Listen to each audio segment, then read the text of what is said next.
దేవునికి స్తోత్రం. ఆదాముని చిన్న పసిపిల్లోడుగా దేవుడు ఒక మానవుని పుట్టించటానికి దేవుడు తల్లి గర్భంలో నుంచి పసిబిడ్డగా భూమి మీదకు తీసుకొస్తాడు. అయితే ఆదామును అలా చేయలా, యవనస్తుడిగా చేశాడు. ఆదాము తినే ఆహార పదార్థాలు కూడా చెట్లు పెంచి, మొక్కలు పెట్టి చెట్లు పెంచి పెద్దవి చేసి, వాటి ఫలాలు ఫలించినాక ఫలాలు కోసుకు తిను అని చెప్పలేదు. దేవుడే చెట్లు పెట్టి పెంచి పెద్దవి చేసి ఫలాలు ఫలించిన తర్వాత ఆ ఫలాలు కోసు తినమన్నారు. మానవుడికి అంత కృపనిచ్చాడు దేవుడు. అదే చెప్తున్నారు, మీ హృదయం నాకు ఇవ్వండి, మీకు కరువు లేకుండా చేస్తాను. యెహెజ్కేలు గ్రంథంలో చెప్తాను, మీకు కరువు లేకుండా చేస్తాను, మీరు కోరుకున్న దేశంలో మీరు నివసిస్తారు, మీ హృదయ వాంఛలు తీరుస్తాను అని చెప్తున్నారు. మీ హృదయం మాత్రం నాకు ఇవ్వండి, మీ హృదయంలో నాకు చోటు ఇవ్వండి. జలముల మీద ఆడింది దేవుని ఆత్మ.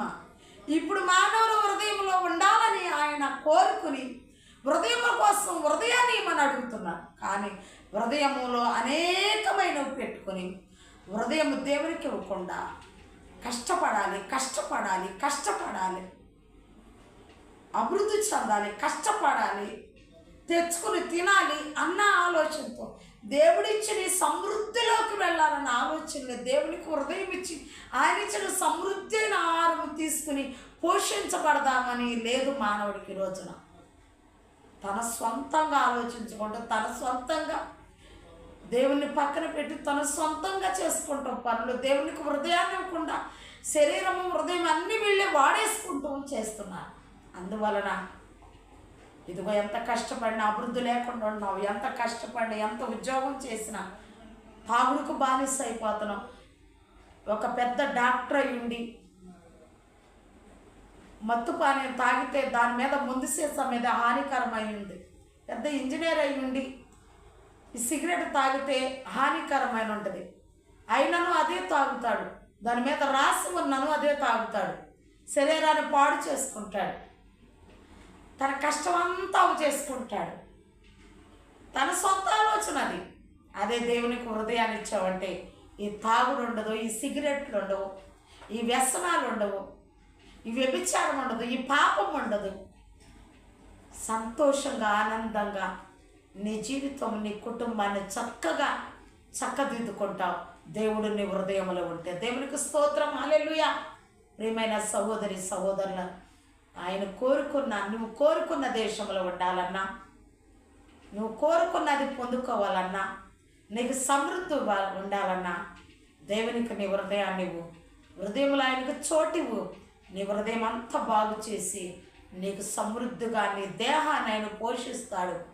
నీ దేహాన్ని మంచి మంచి వస్త్రాన్ని నీకు ఇస్తాడు, మంచి గృహం నీకు ఇస్తాడు, మంచి ఇల్లు నీకు, మంచి వస్త్రము, మంచి భోజనము. హృదయం ఆయనకి ఇస్తే చాలు, అన్నీ ఆయనే చూసుకుంటారు. ఆయనకి నీ హృదయం ఇవ్వకుండా హృదయం నిండా అనేకమైన నింపుకుంటూ వలన నువ్వు చాలా ఉద్యోగం చేసిన సమృద్ధి ఉండట్లే, వ్యాపారం చేసిన సమృద్ధి ఉండట్లేదు, తృప్తి ఉండట్లేదు, పంట పండించిన సమృద్ధి ఉండట్లేదు, ఎన్నో వాహనాలు కొనుక్కున్నా నీకు సమృద్ధి ఉండట్లేదు, ఎన్నో రాజకీయవేత్తలతోనూ కలిసిన సమృద్ధి ఉండట్లేదు, మంత్రివైనా ఎమ్మెల్యేవైనా ఎవరివైనా దేవుడు లేని జీవితము వ్యర్థం. ఆయన ఉన్న జీవితమే సంతోషం, ఆనందము, సమృద్ధి. చిన్న ప్రార్థన చేసుకుందాం. పరలోకమందున మా కన్న తండ్రి, గొప్ప దేవా, మీ ఘనమైన నామమునికి స్తుతులు స్తోత్ర. ఆశ్చర్యకరుడా, మీకే కృతజ్ఞత స్తోత్ర, వేవేల కృతజ్ఞత స్తోత్ర. ఇదిగో ఈ వాక్యాన్ని ప్రభు నీ బిడ్డల హృదయములకు వెళ్ళి హృదయంలో ఉన్న ప్రభు ప్రతి పాపమును నానైనా మీరు తొలగించి వారి హృదయములో మీకు చోటిచ్చే కృపను దాయిచ్చి వారి హృదయంలో కార్యరూపం దాల్చండి వాక్యము ద్వారా. ఆయా నీ చేతులకు అప్పు చెప్తున్న నీ బిడ్డలందరినీ నీ పాదాల దగ్గర పెడుతున్నాను. ఆశీర్వదించి దీవించమని యేసు నామమున అడిగి వేడుకొనుచున్నాము తండ్రి. ఆమేన్.